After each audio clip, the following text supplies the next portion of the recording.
आज राहुलजींची जी पदयात्रा 7 तारखेपासून कन्याकुमारीमध्ये सुरू होती आहे काश्मीरपर्यंत, ही यात्रा महाराष्ट्रामध्ये नोव्हेंबर महिन्यात येत आहे आणि त्याची काय तयारी आहे आणि त्याच्याबद्दलची माहिती देण्यासाठी आपले आदरणीय जितू पटवारी जी यासीसीच्या वतीने या ठिकाणी आलेले आहेत। त्यामुळे त्यांनी दिलेली बातम्या ज्या आहेत त्या खऱ्या अर्थानं आपल्या माध्यमाच्या माध्यमातून प्रकाशित व्हाव्यात, दिसाव्यात अशी विनंती आपल्या सगळ्यांना या ठिकाणी सुरुवातीला करतो आहे। आणि मुद्द्यासाठी आपण या ठिकाणी प्रेस ठेवलेली आहे, त्याची सुरुवात आदरणीय जितू पटवारी साहेब या ठिकाणी करतात। ते हिंदीमध्ये बोलतील, त्यामुळे त्याची नोंद घ्या। आदरणीय महाराष्ट्र प्रदेश कांग्रेस कमेटी के अध्यक्ष जी, आदरणीय CLP नेता बालासाहब थोराट, आदरणीय उपस्थित सभी यहाँ सुनने लगे और महाराष्ट्र PCC के सभी पदाधिकारीगण, सम्मानित आप सब परिवार के लोकतंत्र के चौथे स्तंभ के साथी हैं। एक महत्वपूर्ण 75 साल की आजादी की यात्रा का पड़ाव देश में आर्थिक असमानता का, राजनीतिक केंद्रीकरण का और सामाजिक ध्रुवीकरण का संकट देश के सामने फिर से है। साथियों, क्यों आवश्यकता पड़ी भारत जोड़ो यात्रा की? क्या ऐसा विचार आ गया और क्या ऐसा विघटन है देश में जिसको लेकर कांग्रेस पार्टी को ये विचार करना पड़ा? तो देश में जिस तरीके के हालात हैं सर्वविदित है। कल महंगाई को लेकर कांग्रेस पार्टी का जो देश के सामने एक आह्वान, एक प्रार्थना और एक जो एजिटेशन था वो आप सबने कवर किया। उसमें बहुत सी बातें देश के संकट की बताई गई।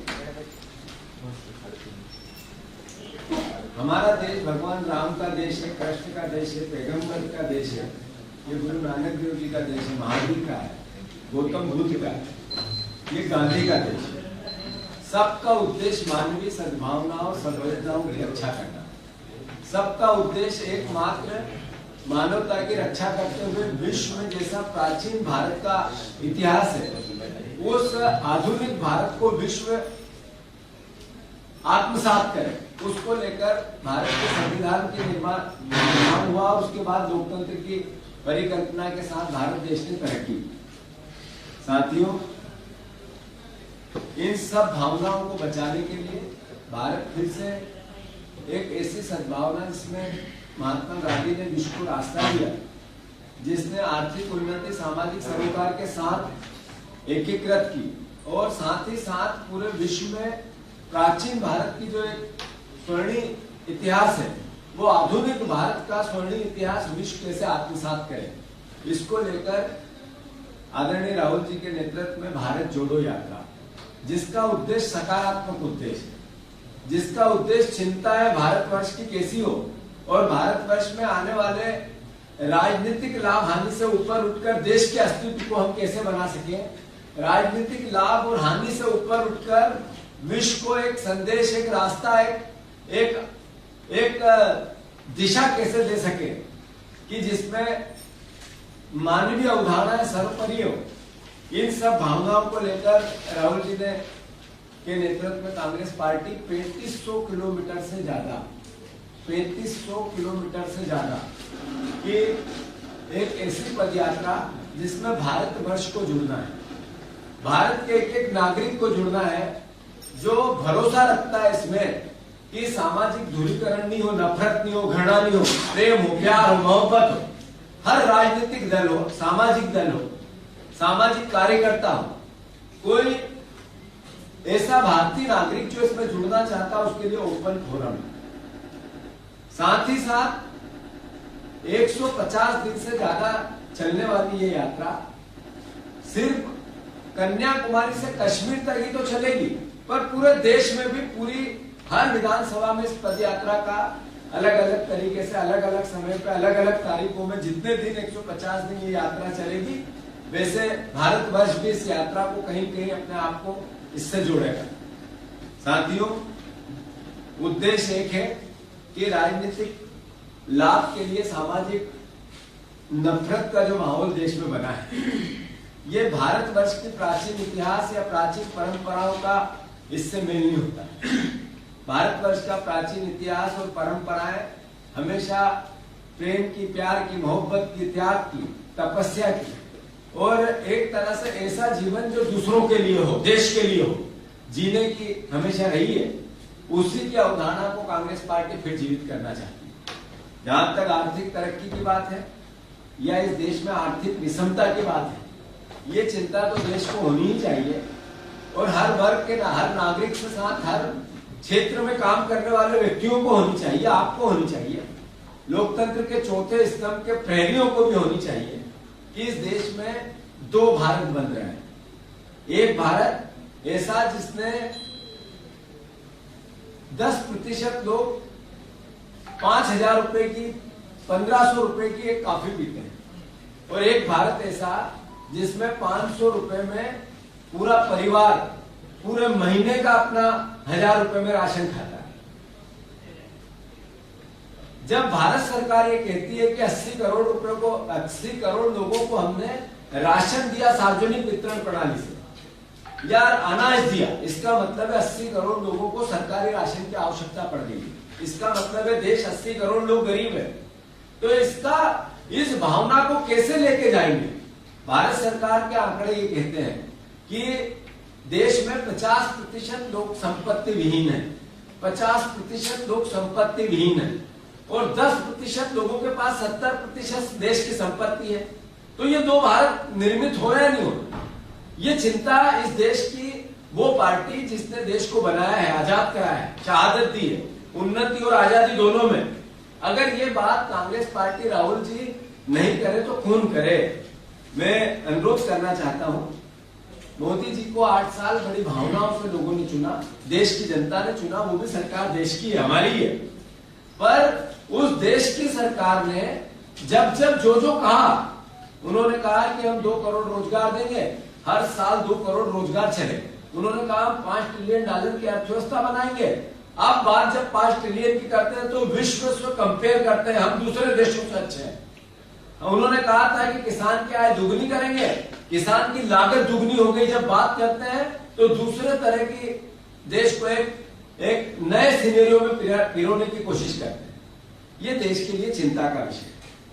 मैं मोदी जी के वो वचन, वो बातें, वो व्यवहार, वो संवेदना, वो लोगों की भावनाओं से खेलने वाले शब्द कुछ आप लोगों के सामने बताना चाहता हूं। उन्होंने एक बार कहा मुझ पर जुल्म हो रहे, मेरे विरोधी मुझे बर्बाद कर देंगे। ये वर्ड अलग अलग समय पे इस 8 साल में अलग अलग भाषणों में नरेंद्र मोदी जी ने बोले हैं।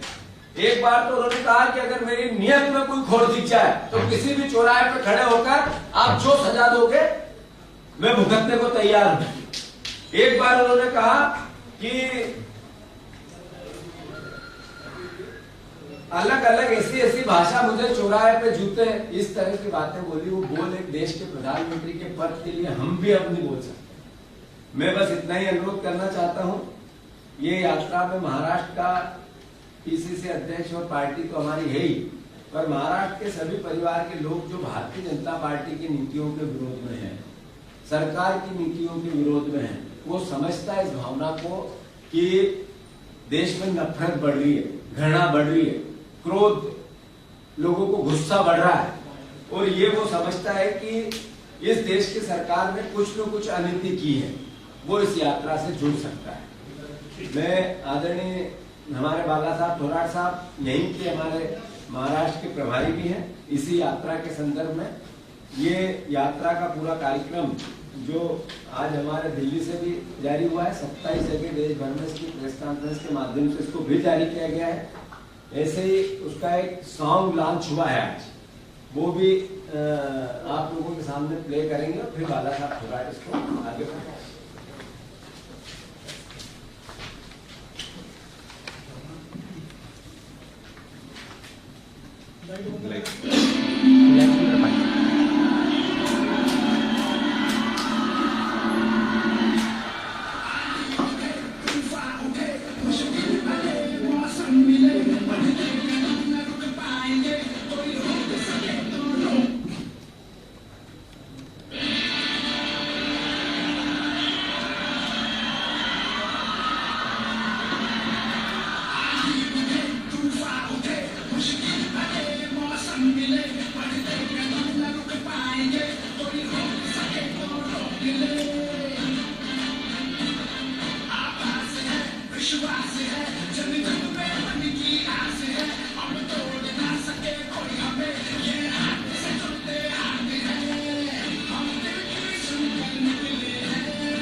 तो सवाल देश के सामने है कि जैसा 45 साल में सबसे बड़ी बेरोजगारी है, तो रोजगार से देश को जोड़ना है।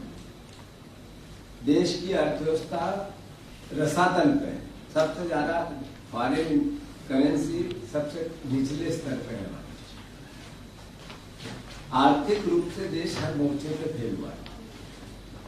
आर्थिक रूप से उन्नति देश की हो, विश्व में प्रथम स्थान पे आए, उद्देश्य यात्रा के सारे सकारात्मक। आदरणीय बाला साहब आपसे कुछ इस संदर्भ में बात करें। आपसे सवाल करने नहीं पहले बात भारत जोडो यात्रेच्या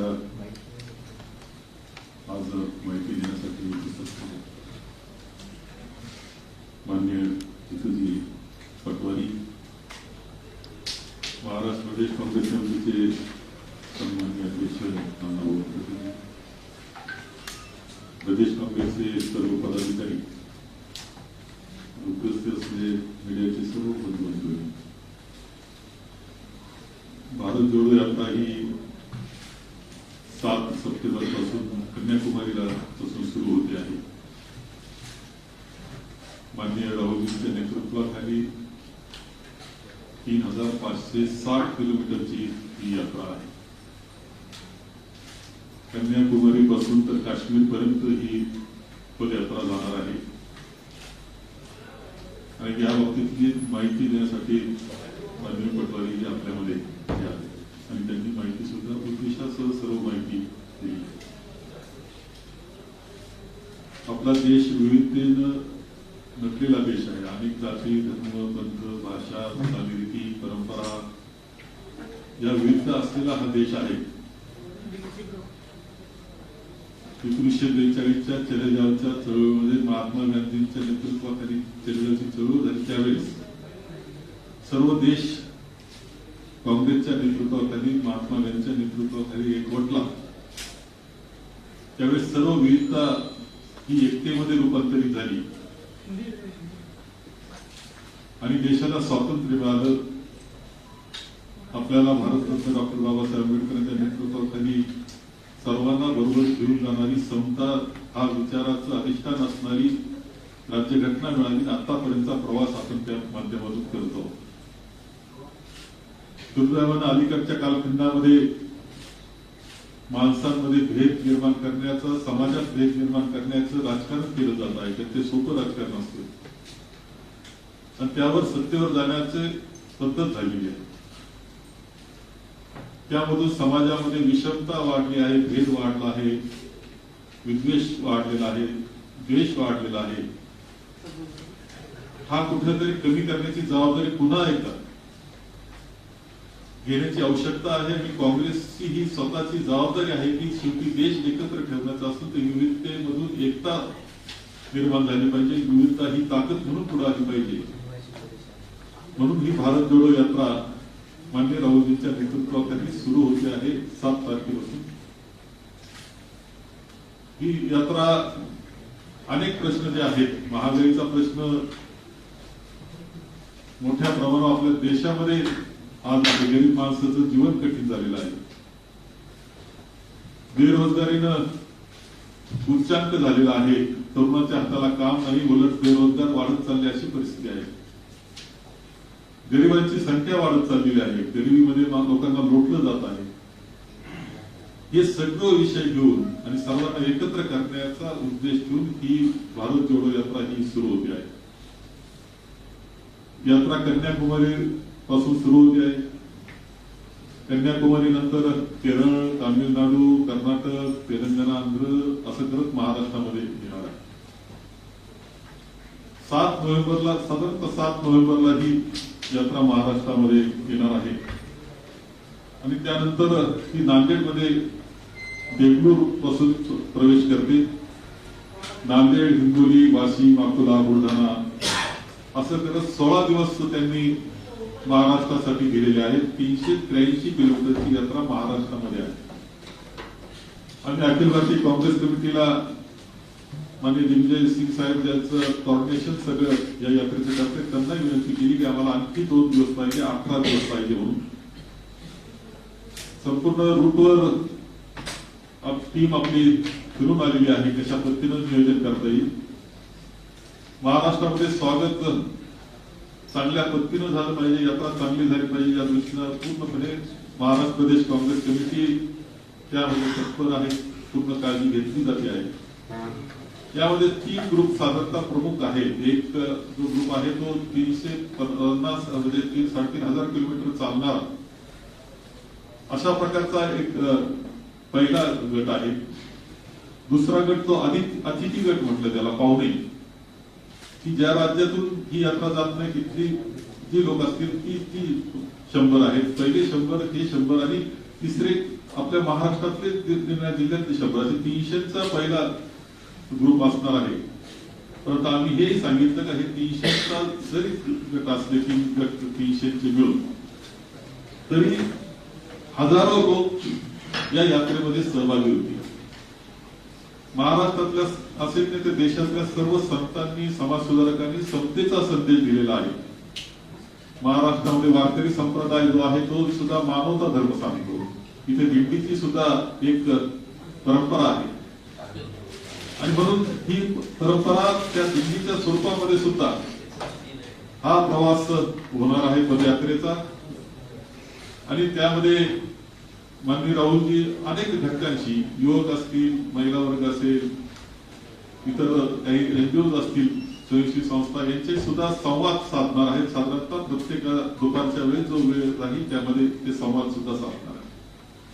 अशा पद्धतीने हा संपूर्ण यात्रा ही सुरू होते आहे. 7 सप्टेंबर पासून महाराष्ट्रामध्ये 7 नोव्हेंबरला येणार आहे. आम्ही सर्वजण त्याकरता तत्पर आहोत आणि यामधून या देशातली विविधता एकतेमध्ये रूपांतरित झाली पाहिजे.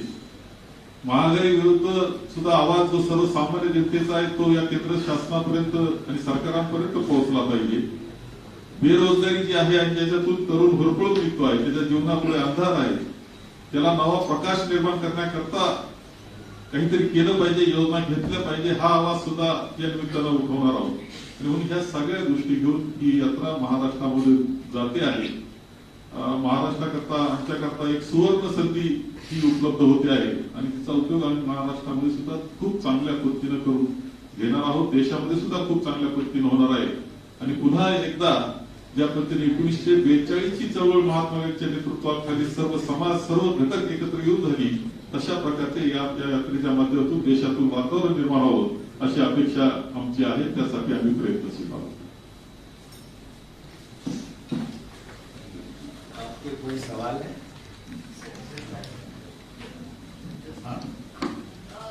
सर, मुंबई के चुनाव है, ऐसे में भाजपा के कई बड़े नेता मुंबई से चुनाव सबसे बड़े चुनाव माने जाते हैं लगातार। ऐसे में राहुल गांधी जब महाविकास आघाड़ी की सरकार थी तब भी नहीं आए थे, अब इतनी बड़ी यात्रा हुई है तब भी राहुल गांधी मुंबई नहीं आए।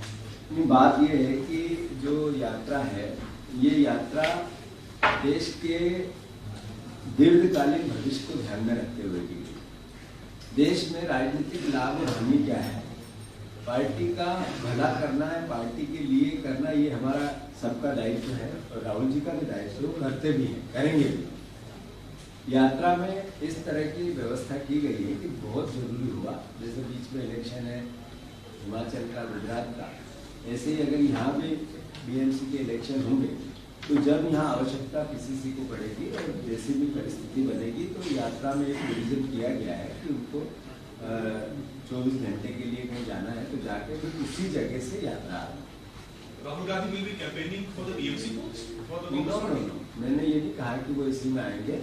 आवश्यकता जहाँ पड़ेगी, गुजरात इलेक्शन में भी है, हिमाचल इलेक्शन भी, इसके अलावा भी अधिवेशन होना है, ये इलेक्शन के बीच में होना है, तो ये सब बातें इस भावना की है कि जहाँ आवश्यकता पार्टी महसूस करेगी वहाँ बीच में यात्रा को थोड़ा एक दिन का ब्रेक देके वो काम भी जरूरी हो किए जाए। सर, मुंबई को इतना नजरअंदाज करने की क्या वजह हो सकती है? आपकी सरकार की पिछले 2.5 साल से मुंबई को तो नजरअंदाज भारतीय जनता पार्टी ने किया, देश के नरेंद्र मोदी जी ने किया, ये जो अमित शाह जी उन्हें आए उन्हें किया। महाराष्ट्र की अस्मिता क्या है? महाराष्ट्र की अस्मिता तो थी कि यहाँ का जनप्रतिनिधि जो आदिकाल में गुलाब बेचे और खरीदे जाते थे, अभी देश में विधायकों की मंडी लग गई। महाराष्ट्र सबसे ताजा उदाहरण है जिसमें सरकार को किस तरीके से गिराया गया, सर्वविदित है, देश ने देखा, विश्व ने देखा। क्या इसलिए इस नए इंडिया के लिए नरेंद्र मोदी जी को चुना था? अस्मिता तो बॉम्बे की गिराने में भारतीय जनता पार्टी का हाथ है। कांग्रेस पार्टी महाराष्ट्र के अस्तित्व और देश के सम्मान में, महाराष्ट्र के सम्मान में हमेशा से नतमस्तक थी और नतमस्तक रहे।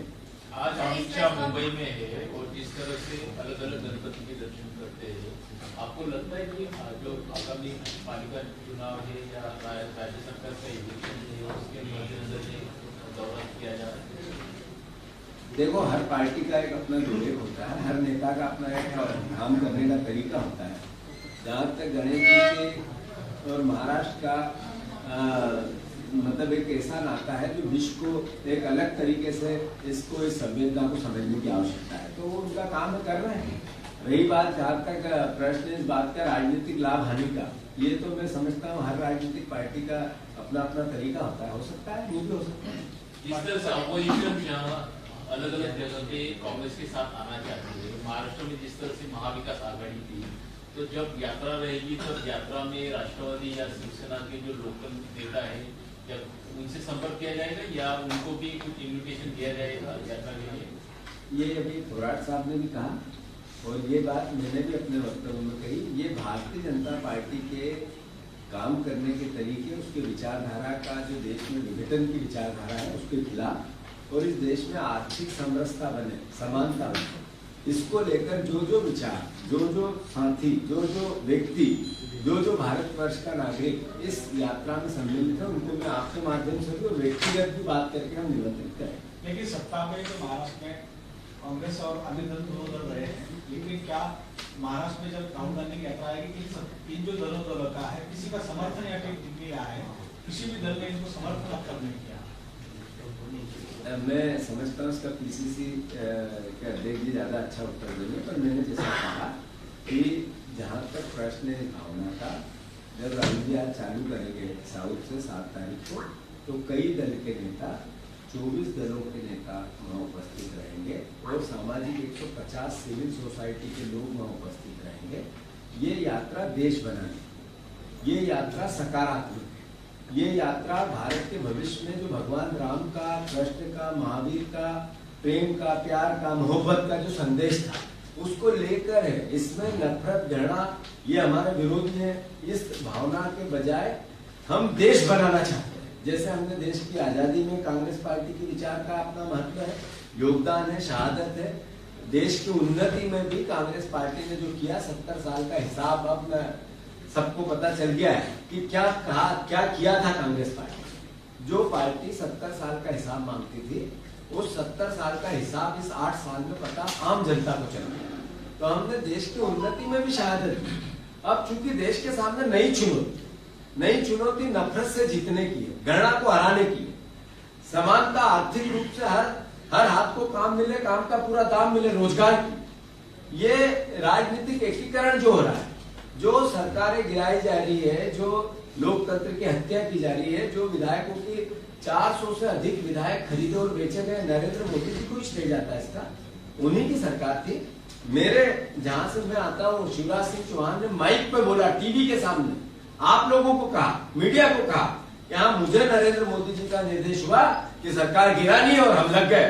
मतलब देश के प्रधानमंत्री एक राज्य की सरकार गिरा रहे थे। ऐसा नया इंडिया, इसके खिलाफ अगर आप समझते हैं, क्या कारण है कि लोकतंत्र के चौथे स्तंभ के प्रहरी आप लोग दिन रात मेहनत करें, लगातार कोशिश करते हो कि हम जिस विजन को लेकर जर्नलिज्म हमने ज्वाइन किया, हम इसको हमने एक अपने जीवन में देशभक्ति का रास्ता लिया। इससे हर जो सच्चा पत्रकार है वो भी आज अपने आप में विचार करता है कि हमारी कलम क्या बंधी हुई तो नहीं है।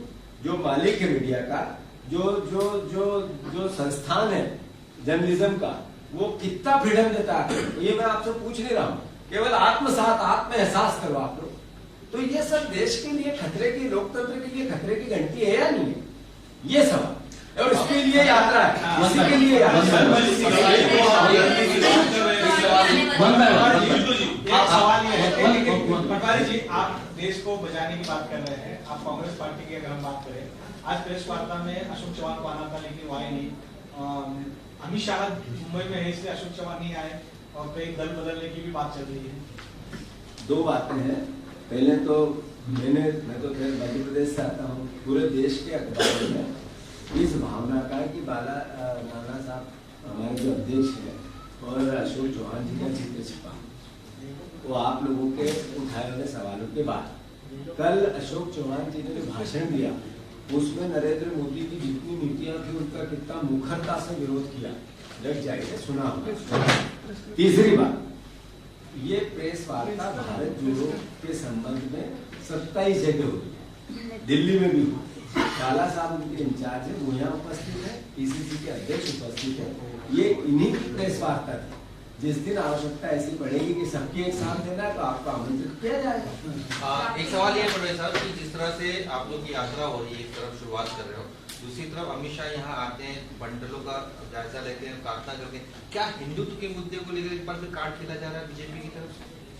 देखो, राजनीति में हम हिंदू धर्म, हमारे संविधान में ये भावना है कि जिसका जो धर्म है वो उस पर गर्व महसूस करे। मैं हिंदू हूँ, मेरी जीवन पद्धति हिंदुत्व के भाव से चलती है, तो मुझे मेरे माता पिता ने ये एहसास कराया कि हम इन आस्थाओं के अनुरूप हमारे जीवन को जीना है। मुझे इस पर गर्व है। जो मेरा संविधान ये कहता है कि जो दूसरे धर्म का व्यक्ति है उसका हमें सम्मान करना और अपने धर्म पर गर्व महसूस करना।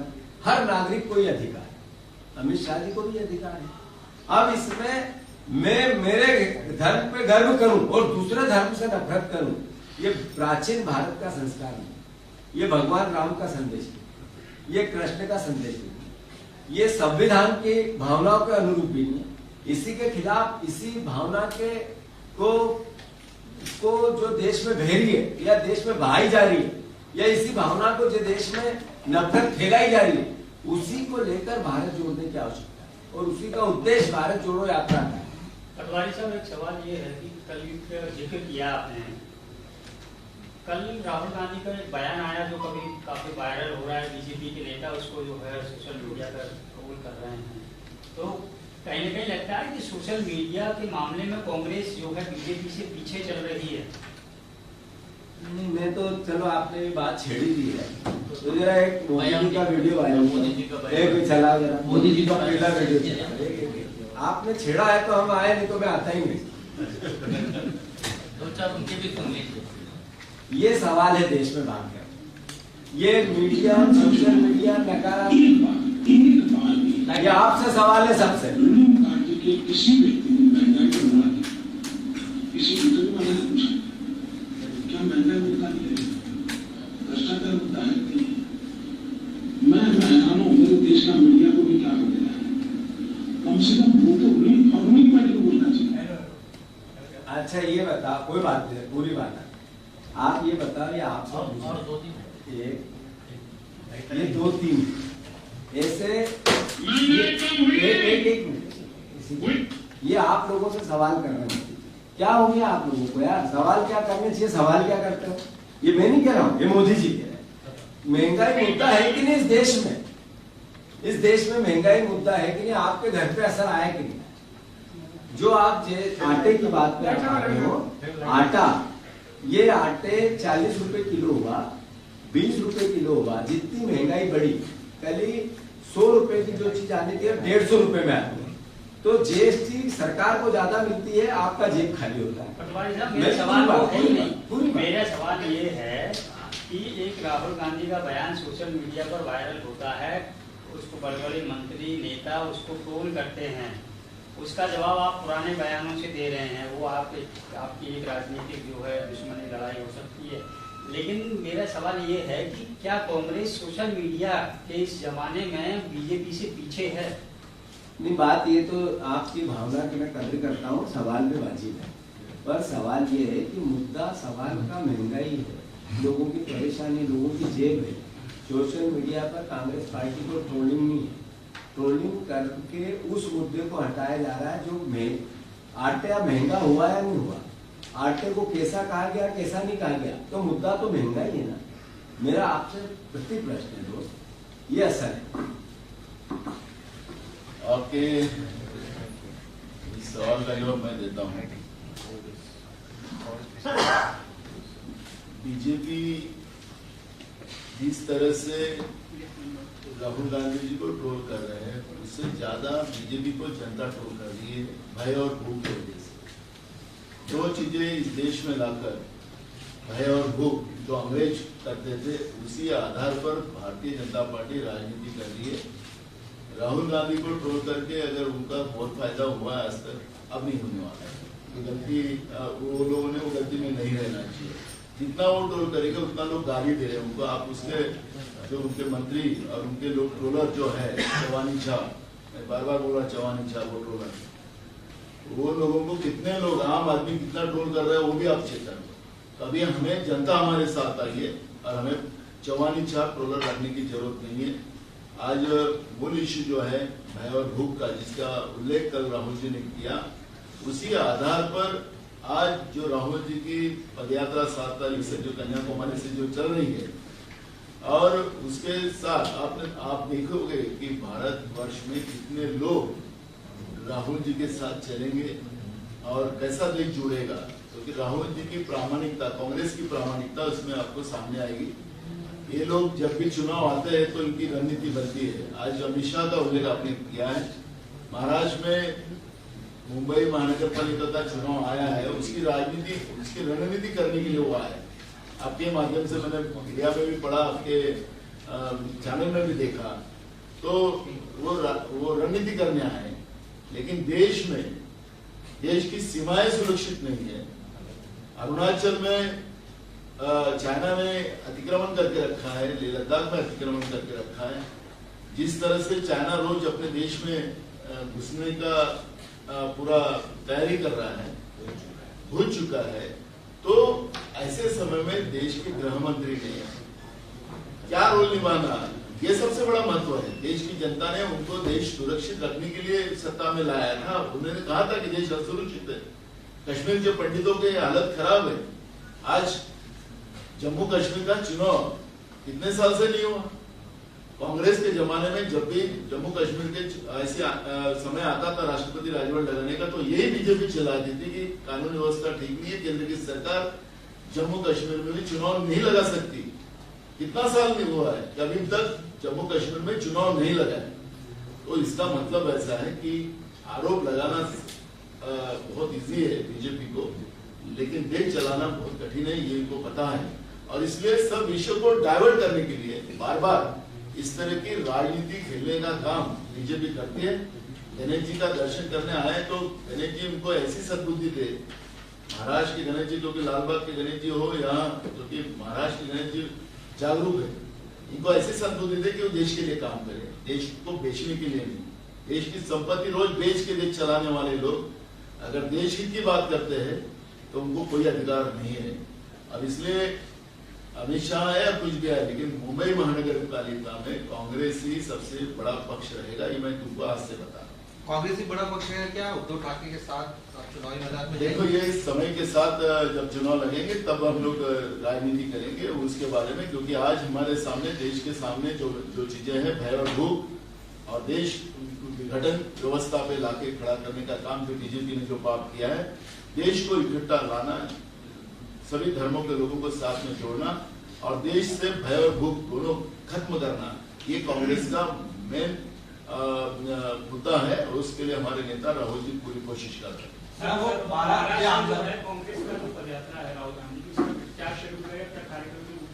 आपको बताएं बाला साहब जी, वो समन्वयक है। 7 नवंबर को महाराष्ट्र में बेंगलुरु में उनकी शुरुआत होगी और कम से कम आज तो 16 दिन का हमें प्रोग्राम मिला है, हम लोगों ने और 2 दिन एक्सटेंड करने को मांगा है।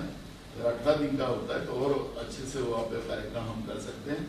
तो इसलिए 7 नवंबर में शुरुआत होगी, 18 दिन यहाँ पर महाराष्ट्र में चलेगी और उस यात्रा फिर वहाँ से मध्य प्रदेश में जाएगी।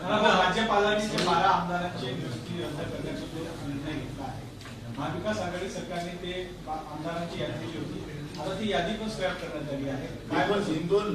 ज्या लोकांना लोकशाही मान्य नाहीये, भाजप ही संविधानिक व्यवस्थेला मानणारा पक्ष नाही आहे, हे त्यांनी वारंवार सिद्ध केलेलं आहे।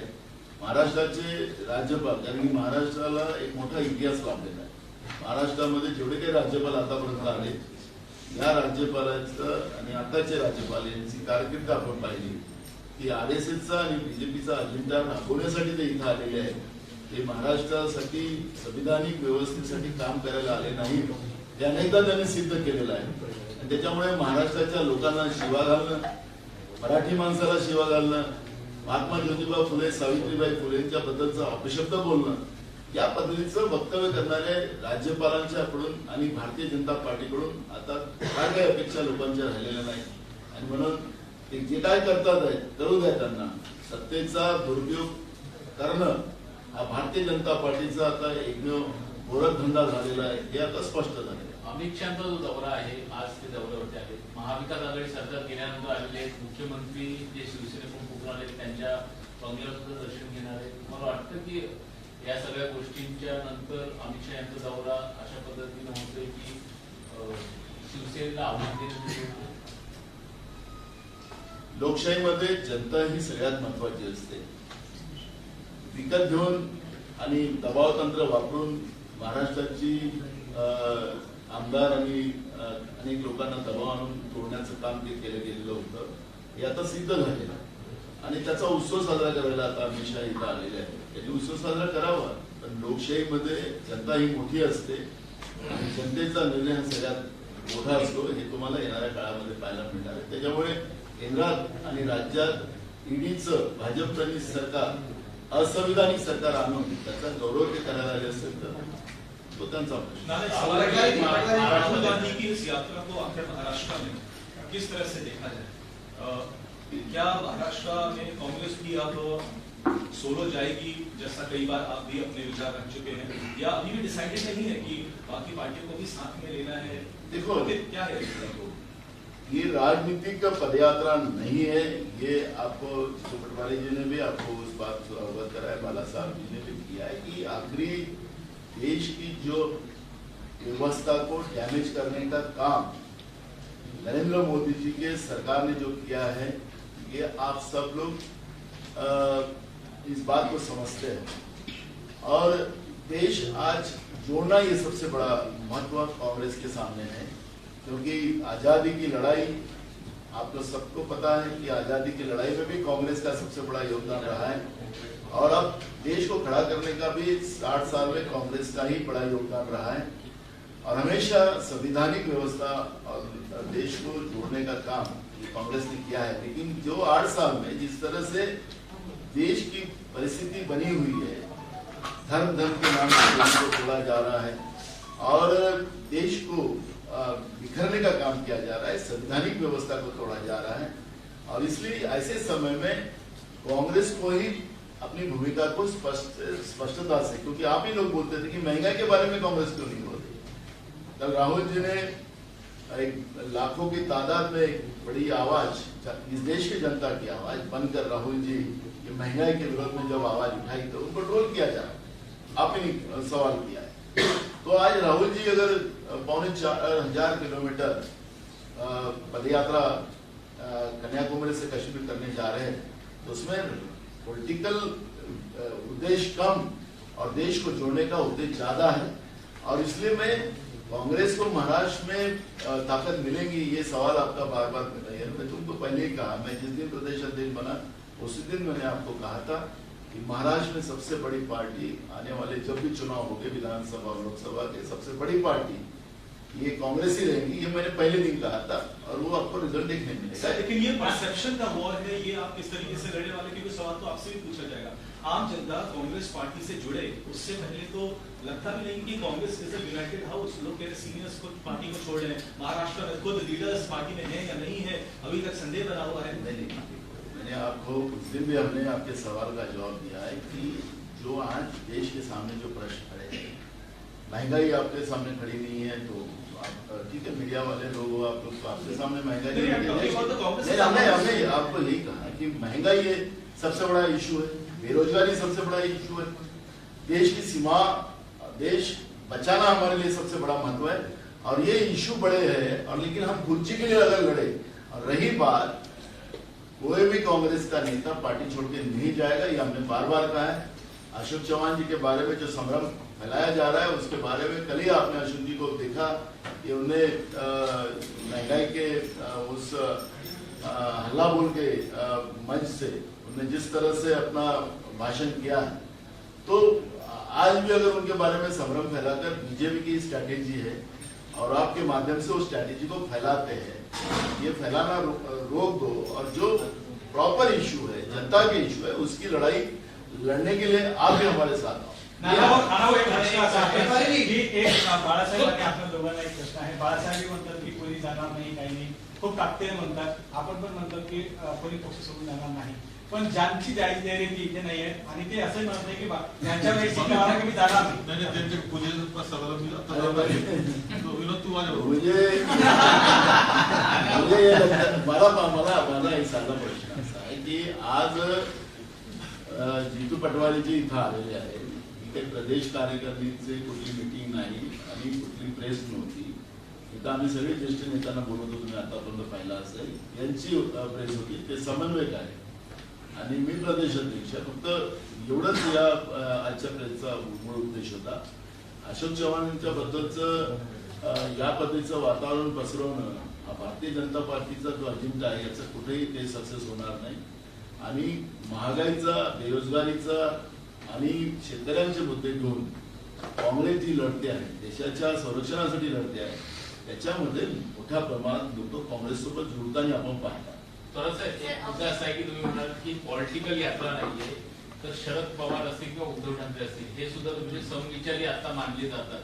तर यांना निमंत्रण दिलं जाऊ शकतात, हे सहभागी होऊ शकतात या यात्रेत, किंवा त्यांची कोणी प्रतिनिधी या यात्रेत असू शकतात. एक तर सर्वांना सांगितलेलं आहे की ही यात्रा पॉलिटिकल नाही. भारत जोडो म्हणजे जी भारतातली विविधता आहे तिला पुन्हा एकत्र करणं,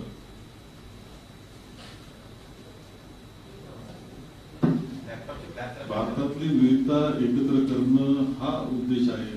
जनतेपुरते सगळ्यात महत्वाचा प्रश्न महागाई, बेरोजगारी प्रचंड आहे. या सर्व गोष्टीला उत्तर शोधण्याचा प्रयत्न आहे. सर्व एकत्र येऊन हा प्रयत्न करायचा आहे. यामध्ये जे भारतीय जनता पक्षाच्या आज आहे तिथे त्यांची विचारसरणी असेल, त्यांची कृती करण्याबद्दल असेल, ही ज्यांना मान्य नाही, कारण या विषयावर त्यांचं लक्षच नाही. ते फक्त भेदावर लक्ष ठेवतात आणि त्याच्यावर सत्तेवर जाण्याचा प्रयत्न करतायत. त्यामुळे ती सगळी माणसं आमच्या बरोबर येतील, काय अडचण नाही. पटवारी एक सवाल है कि बताइए महाराष्ट्र में जब भी बड़ा चुनाव होता है, विधानसभा का चुनाव होता है या फिर लोकसभा का चुनाव होता है, उसमें कांग्रेस फैमिली बहुत मिनिमम प्रेजेंस दिखाती है. क्या बीएमसी चुनाव में भी यही मिनिमम प्रेजेंस दिखेगा या गांधी फैमिली राहुल गांधी आएंगे यहाँ पर? कांग्रेस के ही नेता कार्यकर्ता ही नाराज रहते कि गांधी फैमिली बड़े बड़े चुनावों में नहीं आती, तो बीएमसी चुनावों में कैसे आएंगे? अभी तो खैर मैंने जैसा इसके आप आए उससे पहले इस विषय पर बात हो चुकी है, पर आज सवाल जिस भावना का है, मेरा तो कुछ सवाल आपके बीच में छोड़ के जाने का है. ये बताओ आपकी 1,64,000 परिवार के लोगों ने इस साल आत्महत्या की, गरीबी और बेरोजगारी इस साल. एनसीआरबी के आंकड़े आए हैं. मेरा सीधा सवाल है कि मिनिमम प्रेजेंस कांग्रेस फैमिली से क्यों रहता है महाराष्ट्र में? पूरा उत्तर आपका, मैंने प्रश्न का भाव समझ लिया, उत्तर दे चुका हूँ, फिर दे दूंगा. ओके. पर सवाल ये है, देश में आज की मैंने जैसा कहा 1,64,000 लोगों ने, खासकर महिलाओं ने इसमें बड़ी तादाद में आत्महत्या कर ली. अमित शाह यहाँ आए हैं, ये सवाल देश के सामने है कि नहीं? 27 करोड़ लोग फिर से चले गए गरीबी रेखा में. देश ये अमीर बनाने आए थे, संपन्न बनाने आए थे, समृद्ध बनाने आए थे, $5 ट्रिलियन की अर्थव्यवस्था करने आए थे. ये देश के सामने सवाल है कि नहीं? आप ये बताओ, विदेशी कर्ज 1,56,000 करोड़ रुपया हो गया, जो हमारी जीडीपी है उसका 75% अबव चला गया. श्रीलंका के हालात कितने प्रतिशत में कैसी हुई, सर्वविदित है, विश्व ने देखा है. यह आज प्रश्न देश के सामने है कि नहीं? ईडी सिर्फ विपक्ष को देखता है. ये बीजेपी को कब देखेगा, सत्ता को कब देखेगा, सत्ता के नेताओं को कब देखेगा? ये देश के सामने आज सवाल है कि नहीं है? भ्रष्टाचार की लड़ाई एक हाथ से लड़ी जाएगी या दोनों हाथों से लड़ी जाएगी, या एक आंख बंद करके भ्रष्टाचार देखा जाएगा या दोनों आंखों से देखा जाएगा? ये देश के सामने सवाल है कि नहीं है? आप ये बताओ, राजनीति में पहली बार विश्व में मेरा देश ऐसा बना, आपका और हमारा देश ऐसा बना, जिसमें विधायकों की मंडी लग गई, बिक रहे हैं. एक विधायक जिसको जनता चुनती है, वोट की ताकत जनता की होती है. आप वोट देते हो, आपके पसंद से देते हो, और वो विधायक बिक जाए तो आपके मन पे कैसी बिके, क्या रहेगा? ये देश के सामने प्रश्न है कि नहीं? सवाल ये है, सवाल ट्रोल होना, झूठे थोड़ी देर के लिए किसी को किसी भी प्रकार से बेइज्जत और परेशान करना, ये देश में ऊपर की बातों से सत्ता हासिल करने वाले लोग जब जड़ में जाएंगे कि नहीं जाएंगे, देश बनेगा कैसे? रही बात आपकी कांग्रेस पार्टी का जो अध्यक्ष होता है या नेता होते हैं, गांधी फैमिली जो कांग्रेस के विचार को देश की आजादी से पहले से जीती आई है, वो हर कांग्रेस का विचार कैसे मजबूत हो हर हिस्से में रहेगा। वो चाहे कोई सा चुनाव हो, कैसा भी चुनाव हो, जब महाराष्ट्र की प्रदेश कांग्रेस कमेटी ये कहेगी कि आपकी आवश्यकता है, गांधी परिवार यहाँ उपस्थित है। तो अमित शाह वर्सेस राहुल गांधी देखने को मिल सकता है, अमित शाह वर्सेस राहुल गांधी देखने को मिल सकता है। लेकिन लोकसभा चुनाव, विधानसभा चुनाव में तो देखे ही नहीं गांधी फैमिली। अब आएंगे जब बताएं। अच्छा, एक सवाल और है, अभी एक मैं फिर आखिरी बात एक अच्छी आई लगी। अभी आपको नाना भाऊ ने बोला कि इस बार जो चुनाव होंगे उसमें सबसे बड़ा पक्ष कांग्रेस का रहेगा, सबसे बड़ा दल कांग्रेस का रहेगा। तो बिना मेहनत और बिना हिम्मत से तो नहीं रहेगा, इसमें सबकी सहभागिता बनेगी। राहुल जी की भी बनेगी, बाकी कांग्रेस जन की भी बनेगी, थोराट साहब की भी बनेगी, अशोक चौहान जी की भी बनेगी, और कांग्रेस सबसे बड़ा पक्ष रहेगा। आप साथ रहेंगे।